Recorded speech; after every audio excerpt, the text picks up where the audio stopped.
개당보설의 중간에 가가지고 그 원묘선사, 고봉원묘선사가 옛날에 자기가 공부할 때에 무자화두를 가지고 그렇게 애를 썼는데 무자화두에는 효력을 얻지를 못하고 무자화두를 가지고 애써 나아가는 도중에 자기하고는 상관이 없는 화두에 얽혀가지고 의심이 돈발해서 깨쳤다 그랬죠. 그리고 그 서장의 대해스님도 그 자기의 이야기가 나오면서 원호스님 술하에 가가지고 지종을 하고 있었다. 그 다음에 원호스님이 그 대해스님의 어떤 차원 이렇게 체험하신 걸 아시고 그래 시자도 할 것 없으니까 당에서 부지런히 정진만 해라 하고 당에 앉아 있는데 조실방에서 조실 스님하고 다른 스님하고 문답을 한 대화 여기 귀에 딱 걸린 거죠. 조실방에서 자기하고는 관계없고 조실방에서 어느 스님하고 뭐 법문 물으러 갔는데 조실 스님께서 이와 같은 법문 하셨고 어느 스님이 이렇게 물었고 했다는 그 이야기가 자기 귀에 딱 거슬린 거죠. 얽혔다. 그래서 다시 가서 말씀을 해달라고 하니까 원호 스님이 웃으면서 답을 안 해줬다. 이왕 다른 사람에게 다 법문해 주신 거니까 나한테도 법문해 주셔도 되지 않습니까? 다른 사람에게 말을 안 하신 것 같으면 내가 구태여 해 주십시오 소리 안 하겠지만 다른 분에게 이야기 다 하신 거니까 나에게도 이야기 해 주셔도 되지 않습니까? 그러니까 원호 스님이 마지 못해서 그러면 이야기 해준다. 옛날에 내가 공부할 때에 자기의 그 법사스님 오조산의 법연선사하고의 문답이 되겠죠. 예.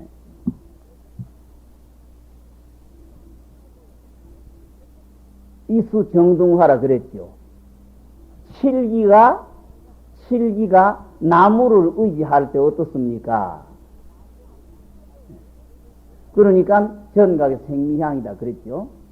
그 다음에 나무가 넘어지고 칠기가 마를 때 어떻습니까? 그러니까 쌍수레라고 했다. 그 말씀에 대해스님이 완전히 기틀이 바꿔졌다 그랬죠. 서장에도.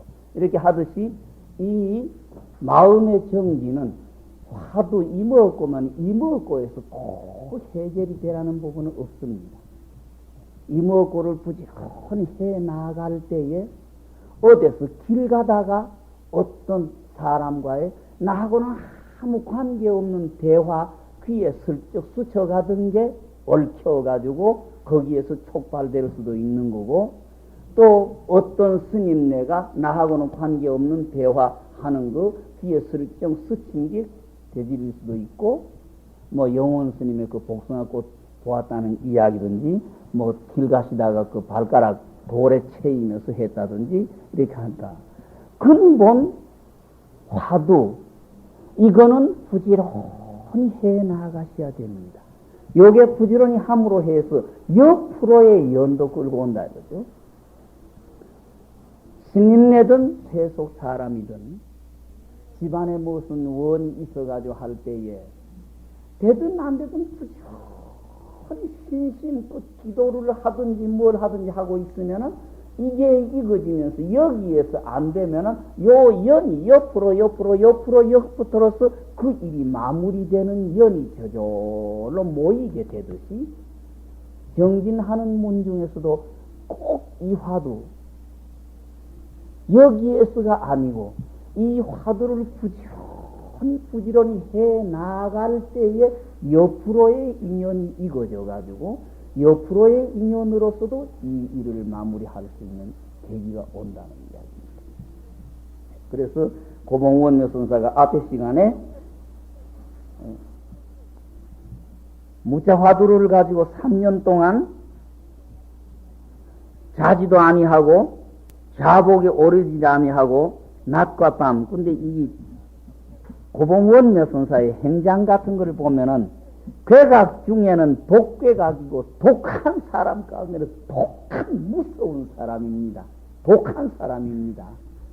공부할 때 공부가 안 돼가지고 화두가 안 된다고 해서 맞박을 기둥에다가 찍어가지고 피가 쭉쭉쭉 흐르도록 이렇게 정진을 하시고, 이 성격이 독괴각 중에 독괴각이고 독한 사람, 지독하게 독한 사람입니다. 이분의 그 행장을 읽어보면.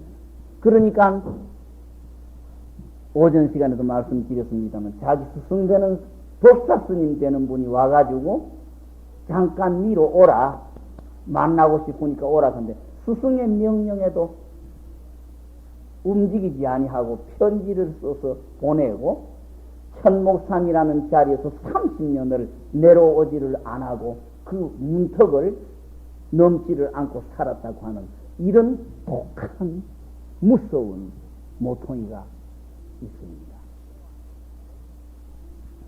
이런 독하고 지독하고 괴각 중에는 상괴각이고 독한 사람 중에는 참 독한 무서운 이런 분입니다. 오전 시간에는 이를 다 한 고비가 생겼는데 그 고비에서 딴 화두를 다 해보니까 전부 다 되더라요. 뒤에 이야기가 나옵니다만은 그렇다고 해서 일이 끝난 것은 아니다 이거죠. 그렇다고 해서 일이 끝난 게 아니고 이게 낮과 밤 시간에 간단 없이 그대로 연결이 돼야 되고, 어떤 자리에서든 이게 그대로 작용이 돼야 되기 때문에 뒤에 노력이 참 어려워가지고 차라리 한평생 벙어리가 돼서 선방 고향주나 하고 있을지언정 내가 선에 대해서 선을 안다는 혓바닥을 놀리지 않고 사람을 상종하지 않겠다는 맹서를 하고 5년인가 6년인가 지나가다가 어떤 객실방에서 다른 도반 스님하고 잠자는데, 그 스님이 잠자다가 몸부림침에서 목침 위에서 머리가 탁 떨어져가지고 방바닥에 쾅 찔리는데 완전히 일이 해결이 됐다 하는 이야기가 나옵니다만은, 조금 어떤 불빛을 탁 체험했다 여기에서 끝나는 게 아니다.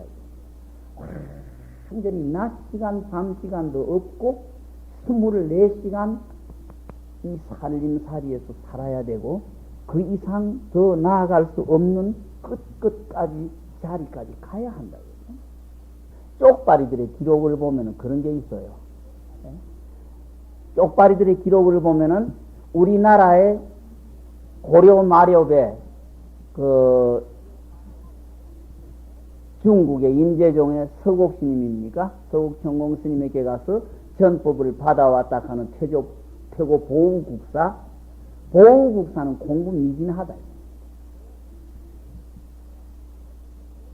보우국사와 함께 그 무렵에 중국 가서 공부를 하신, 언제입니까? 그 청주 쪽에 식지심경입니까? 뭡니까? 그런 인쇄판, 우리나라에서 가장 오래된 그 활자 인쇄본 책이 나왔다 그래요. 식지심경입니까? 그걸 했던 백운스님이라고 하는 분은 실제 완전히 법이 끝났다고 해서 다 같은 서곡스님이 인가를 하시면서 보우는 아주까지 미진한데 너는 실제 완전히 끝이 났다 하는 인가를 하셨다고 그런 기록이 나와요. 한데 보우국사가 사회적인 술수가 능했던 모양이에요.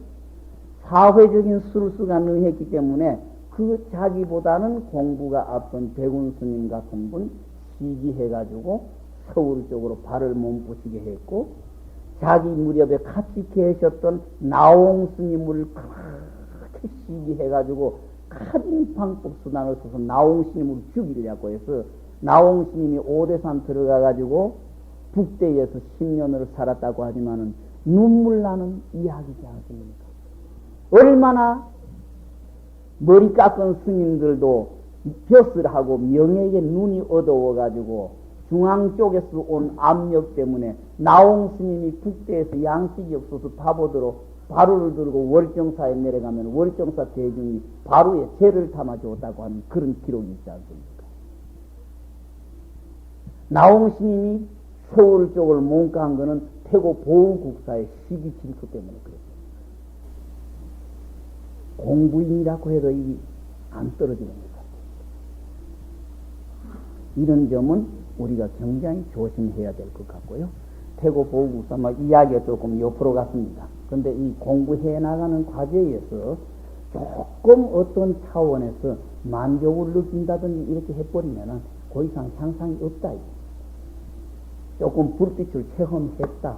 불빛 체험했다. 거기 끝이 아니고 그 불빛이 24시간 끊어지지 않는 차원까지 완전히 몰아쳐야 되고 24시간 안 끊어지고 어떤 환경, 어떤 일에 있어도 그 불빛은 영원히 살아있는, 꺼지지 않는 그런 차원까지 완전히 몰아친 다음에 자기의 일이 끝났다고 해도 되지만 이게 그렇게 되지 못하는 차원에서는 안 되는 거예요.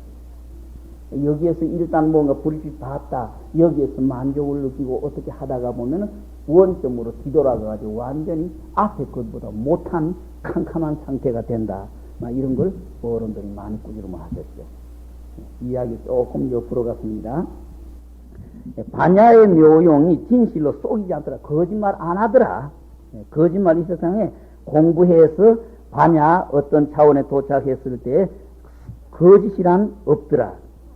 앞에 보둔 바 무자화두는 가져서 삼재에 미치도록 그 만법기를 일기하. 그러니까 고봉원묘 선사가 3년 동안 공부해서 안 되면 자살해서 죽겠다고 하는 맹세를 세우고 3년 동안의 일을 마친다. 만약 3년, 만 3년에서 안 되면 내가 자살해서 죽어버린다. 이래가지고 공부를 시작하기 때문에 무자를 하면서 화두가 안 되니까 이거 안 놓치려고 낮이건 밤이건 자리에 오르지를 않고 경행, 보행정진을 했고 자복 위에 앉으면은 안 주무시고 낮이건 밤이건 또 걸어다니니까 고단하니까 자복에만 가면은 조울음이 오니까 이 조울음 쫓기 위해 가지고 잠에 안 떨어지려고 3년 돌아다녔다는 이야기입니다. 3년 동안 무자로 하면서 3년 동안 그렇게 돌아다니면서 이를 악물고 해도 안 됐다. 무자에는 안 됐는데 그 인연이 옆으로 딱 3년 동안 그렇게 죽을 길을 쏜 그 노력으로 만법기 일기화가 와가지고 딱 걸쳐가지고 마지막에 일이 해결이 됐다. 무자화도는 3년 동안 하는 동안 이시죽반 아침 죽 낮에 밥 두 때에 공양할 때를 빼놓고 앉지를 안 했다 이거죠. 일찍이 포단에 오르지 않았다. 그러니까 하루 24시간 속에 자복 위에 앉은 시간은 아침 대중 공양할 때하고 낮에 대중 공양할 때만 자복에 앉았다. 그 외에는 계속 서서 걸어 다녔다. 고단할 때에도 또한 의곡지 않으면 아무리 고단해도 자복에 앉아보지를 않았다. 자리에 앉지를 않았으며 비록 곧 낮과 밤에 동쪽으로도 가고 서쪽으로 가나 항상 혼침과 산란 두 가지 마구니와 더불어 섞여서 한 덩어리가 돼가지고 혼침 산란 속에 산란 아니면은 잠 아니면은 그 산란 그 속에 언제나 얽혀서 제조를 지어다 하나 기량은 제조라 그러죠. 솜씨 제조. 여기에서의 제조는 이 자물을 쫓고 산란 망상에 안 떨어지려고 하는 노력이다. 그렇죠? 여기에 제조는 잠에 안 떨어지고 망상에 안 떨어지는 혼침과 산란 그 두 마구니를 쫓아버리려고 하는 제조를 지어당했다. 노력을 다했다. 그래도 그 혼침과 산란 두 마구니를 물리쳐 버리지 못했다. 타병 물리치다. 완전히 배척하지 못했다.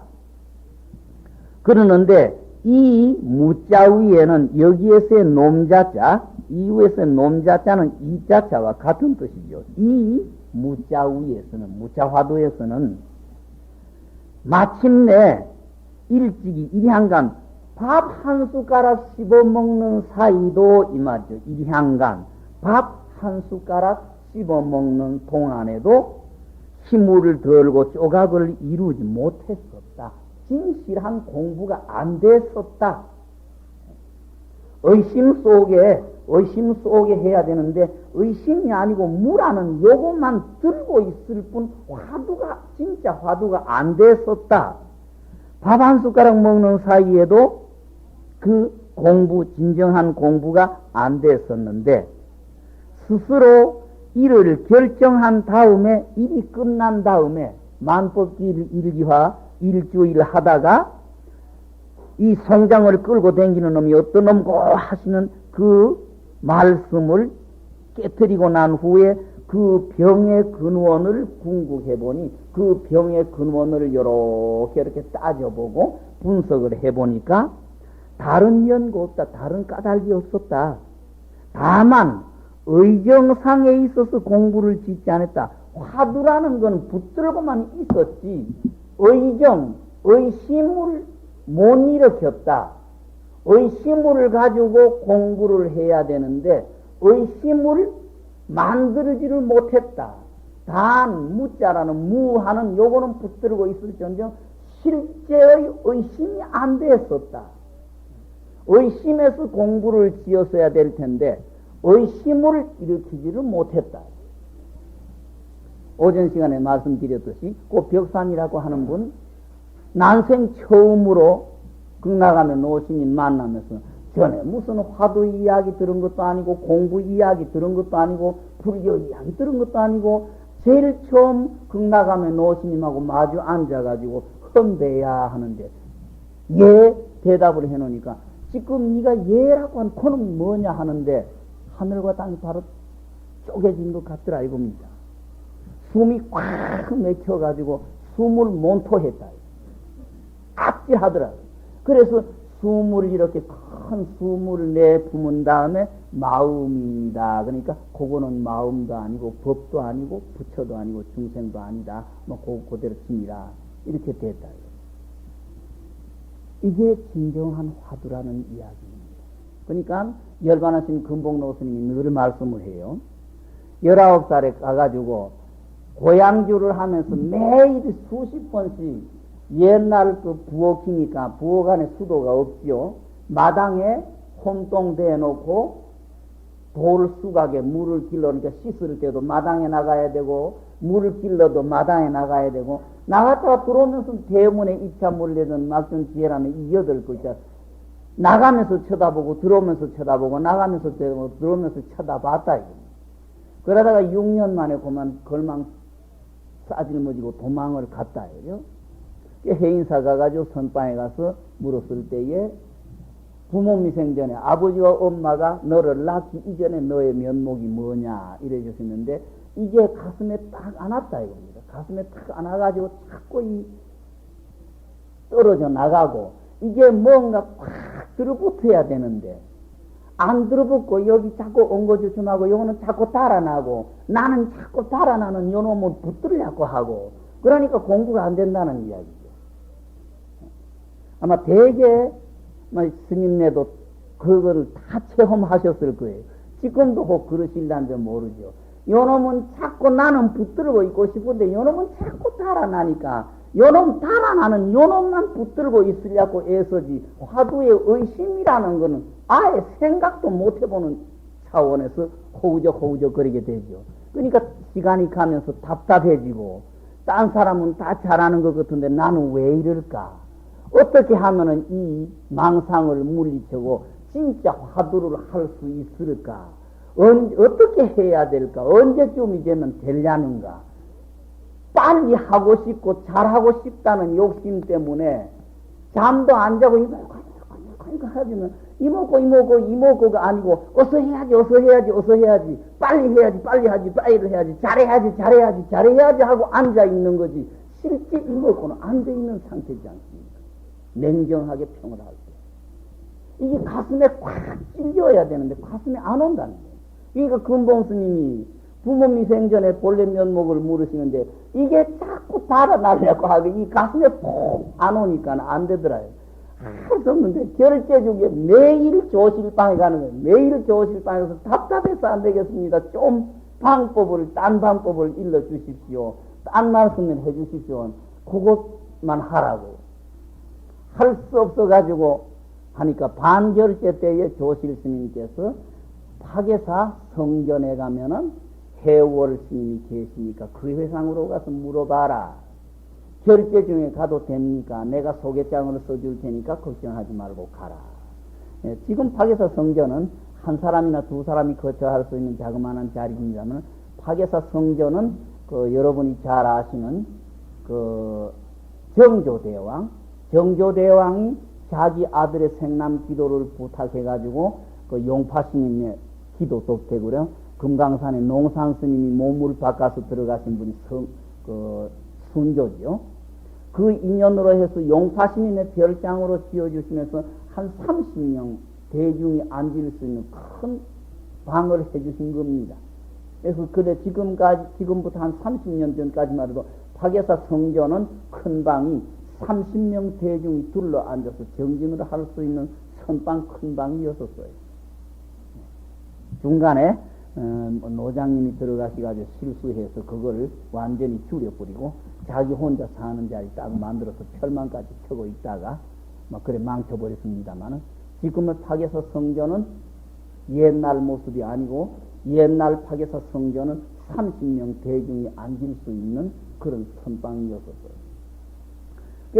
그 부산 서남사 쪽에 계셨던 해월 스님이 거기에 30명 대중하고 앉아 계시는데 조실 스님이 반결제 때에 소개 편지를 써가지고 가라고 하시니까 뭐 결제 중이라도 갔지요. 가가지고 딱 말씀드려 첫말 딱 하면서 말씀을 드리니까 부모 미생전은 자자고 현전 너의 면목이 뭐냐 그랬었다는 거예요. 해월 스님이 현전의 네 면목이 뭐냐? 부모 미생은 아버지 엄마가 요 몸뚱어리 만들기 전에 너의 면목이 지금 네가 뭐냐? 지금 네가 뭐냐? 눈앞이 아찔하더라고 그래요.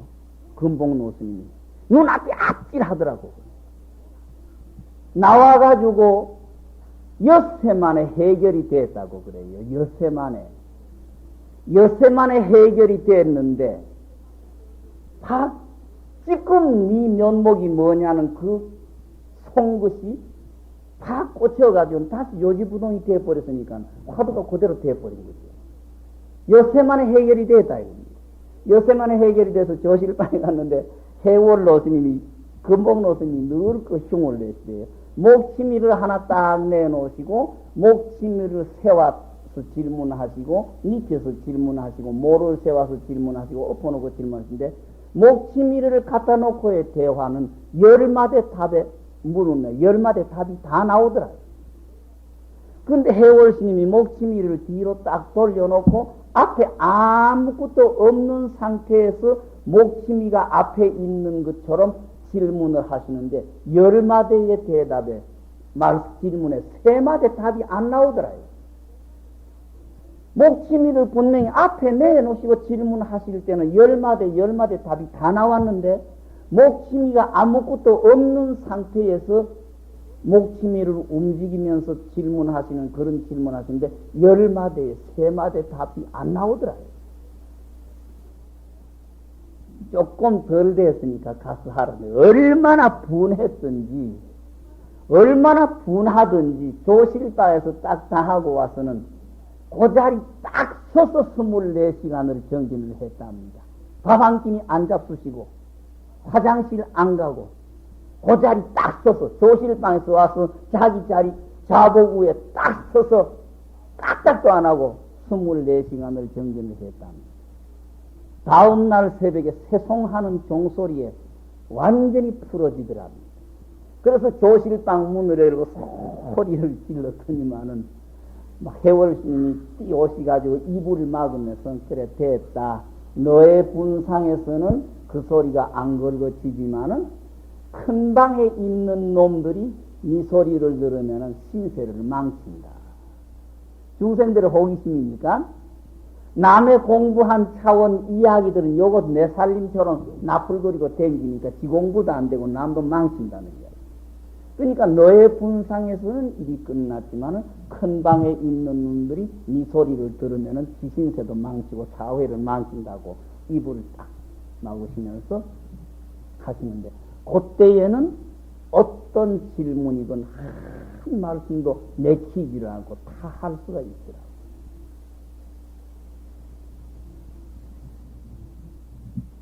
이렇게 해서 금복로 스님이 이렇게 했다 이거죠.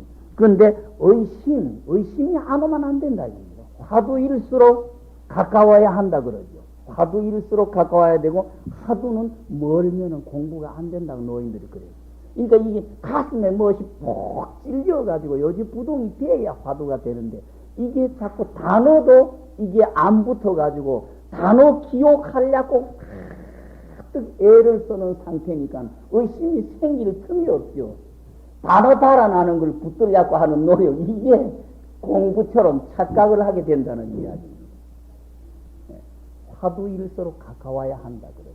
근데 요거는 딴 탈은 없고, 오전에도 부탁드렸듯이 내 결심의 주춧돌이 안 서 있다 이겁니다.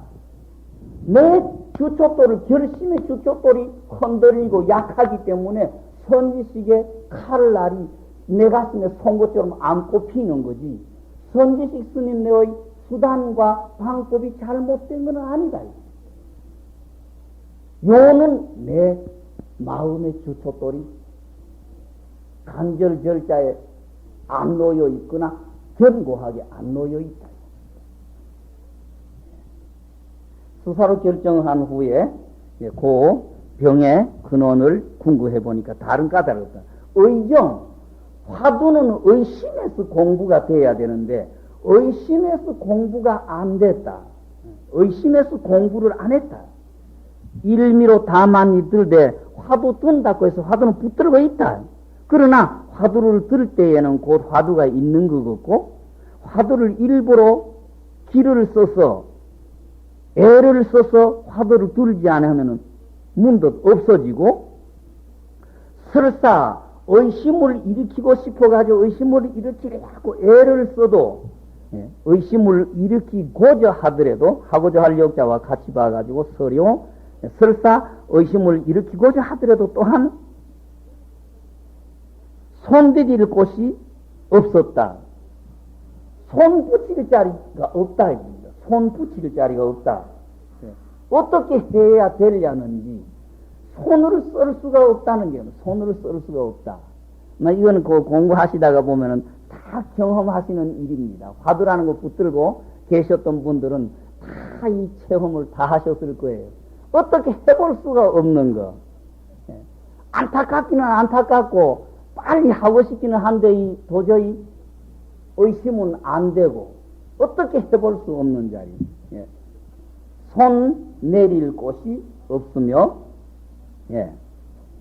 설사 조금 손을 붙일 수가 있어서 이렇게 하면 되는가 보다 했어도 의심을 얻어가더라도 다만 경각뿐이고 순간뿐이고, 또 혼침 산란의 쳐서 두 끝 지음을 양골, 요거는 두 끝 양단이라는 거와 똑같은 말이 됩니다. 두 끝 지음을 입음을 면치 못해서 이에 공연히 허다한 세월을 허비했고, 또 공연히 허다한 고생, 생수는 고생이지요. 헛고생만 했었다. 그렇지만은 간략히 조금도 사자, 조금도 진치가 없었을느니라. 무자화도 하면서는 이렇게 애는 쓰고 애를 먹었지만은 실제 무자화도에서는 공부, 똑똑히 공부라는 공부는 못 해봤었다. 일기하천은 곧 문득 무자와 더불어 같지 아니하고, 문득, 각자를 문득 그렇게 보세요. 문득 무자로 더불어 같지 않다. 일기하초 화두는 영 무자 화두하고 다르더라. 같지 아니하고, 또 이 의정이 발하기 쉬워서 쉽게 의정이 생겨가지고 한 번 들으면은 문득 있고 반복해서 사유하고 개교하고 뜻을 지음을 기다리지 아니한다. 이 말은 늘 우리가 선방에 자복에 앉아 있으면서 이먹고 하다가 보면은 끓이가 허리해지면 또 다시 이먹고 하고 또 조금 이렇게 해나가다가 조금 끝이 허리해지는 것 같으면 또 이먹고 하는 여기 반복이죠. 반복하다. 반복하고 일부러 생각을 일으켜서 다시 이 화두를 챙기려고 하는 노력이 뒤따라야 이거 자기죠. 반복하고 자기하고 개교하고 한다는 것은 애쓴다. 이걸 했는데 일기하초에는 이거 할 필요가 없었다. 한번 들면은 그 화두가 점점 의심 덩어리가 커져가지고 일부러 떨어지려고 해도 화두가 떨어져 나갈 걱정도 없고 의심을 안 하려고 해도 일부러 의심이 되고 그런 차원이었었다. 예. 그러니까 반복해서 사유하고 개교하고 자기함을 기다리지 않다. 그렇게 할 필요 없다. 없어도 조금 의정만 있으면 겨우라는 것은 조금입니다. 조금 의정만 있으면은 점점 조각을 이룬다. 조금 껄트리기만 있으면은 의심이 점점 커져서 조각을 이루어서 문득 능위의 마음이 없으며 이미 능위의 마음이 없는지라 소사가 곧 없어져서 그 소사를 곧 잊어서 만년으로 하여금 쉬지 아니하되 스사로 쉬어지며 육창으로 고요하지 아니하되 스사로 고요해서 섬진도 범하지 아니하고 몰로 무신삼매에 들 수 있었노라. 일부러 그러니까 여기 화두 의심 한 덩어리 뿐이지 화두를 챙기려고 하는 마음이 없고 화두를 챙기려고 하는 마음이 없으니까 대상의 화두 생각할 화두도 없다. 그 옛 노인들이 선방의 납자일수록 세밀해야 된다 그랬죠. 선방의 납자일수록 세밀해야 된다. 흔히 보면은 선방 스님네는 조금 거칠고 강원 스님네는 좀 세밀한 것 같지만 옛 어른들은 선방의 납자일수록 세밀해야 된다 하는 것은 이 지금의 이 이야기입니다. 능위의 마음과 소사의 차원이 떨어져야 된다는 이야기입니다. 우리가 늘 신도님들에게 이 연부를 권하면서 보면은 관세음보살을 부르세요 하면 관세음보살을 자꾸 생각하는 주체가 있고 아련투시 관세음보살이라는 대상이 생기는 것 같은 이런 속에서 자꾸 공부를 시게 되는데 이게 공부 잘 못이라는 이야기죠. 능위의 마음이 없고 화두를 이렇게 딱 챙기는 그 마음이 없으니까 화두라는 객관의 세계도 떨어져 나간다. 능위의 마음이 없으니까 소사가 곧 없어져서 만 가지 인연으로 일부러 덜어버리려고 안 하는데 그 인연들이 다 떨어져 나가버리고 우리 육군 안이비설신이 육군 이걸 내가 고요하게 하려고 안 하는데도 저절로 이게 모든 게 떨어져 나가버린다. 섬진도 범하지 않고 몰로 무심삼매 들었노라.